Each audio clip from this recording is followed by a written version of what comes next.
बहिणीच्या अपहरण प्रकरणातील रागातून शुभम सादळेचा खून, तिघांविरोधात गुन्हा दाखल.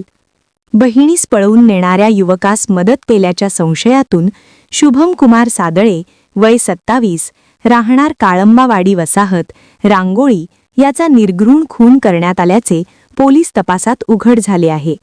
या प्रकरणी शिवाजीनगर पोलीस ठाण्यात दर्शन कांबळे, सागर माने दोघे राहणार माळभाग रांगोळी व अन्य एक जण अशा तिघांविरोधात खुनाचा गुन्हा दाखल करण्यात आला आहे. मयताचा भाऊ रणजित मधुकर कमते, वय 36, राहणार माळभाग रांगोळी यांनी फिर्याद दिली आहे. पोलिसांकडून मिळालेल्या माहितीनुसार रांगोळी येथील शुभम सादळे यांचे सर्व्हिस सेंटर होते.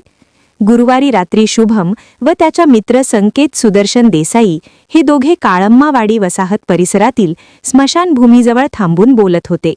त्यावेळी दर्शन कांबळे, सागर माने व अन्य एक जण तेथे आले.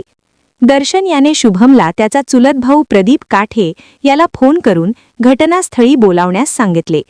शुभम फोन करत असतानाच आरोपींनी त्याला शिवीगाळ सुरू केली. सागर माने याने शुभमला पाठीमागून पकडून ठेवले, तर दर्शन कांबळे याने धारदार हत्याराने शुभमच्या पोटात वार केला. वर्मी घाव लागल्याने शुभम जागीच कोसळला. त्यानंतर तिघेही हल्लेखोर घटनास्थळावरून पळून गेले. दर्शन कांबळ्यांच्या बहिणीला बंड्या नामाच्या युवकाने पळवून नेल्याचा प्रकार घडला होता.